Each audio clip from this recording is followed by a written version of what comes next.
Break नंतर आपल्या सर्वांचं पुन्हा एकदा स्वागत। एक महत्त्वाची बातमी, ओमराजेंना खासदारकीचं तिकीट द्यावं यासाठी मी 10 कोटींचा चेक उद्धव ठाकरेंना दिला होता असं म्हटलेलं आहे तानाजी सावंत यांनी। आरोग्यमंत्री तानाजी सावंत यांनी हा मोठा गौप्यस्फोट केलाय। उद्धव ठाकरेंना मी 10 कोटींचा चेक दिला होता असं त्यांनी म्हटलंय। तानाजी सावंत यांनी उद्धव ठाकरे यांच्यावर जहरी टीका केली आहे।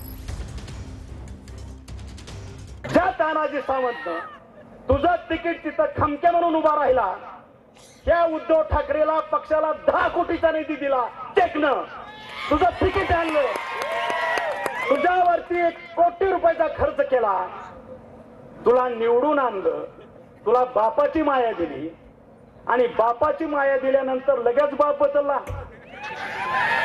असं कसं चालतं? तुम्हाला मान्य आहे का?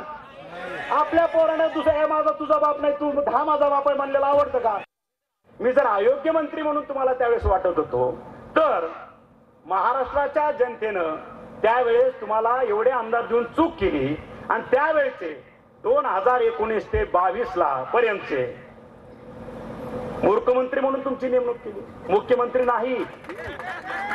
मी जर आरोग्य मंत्री असेल तर 2019 ते 22 चुकून बोललो का मी?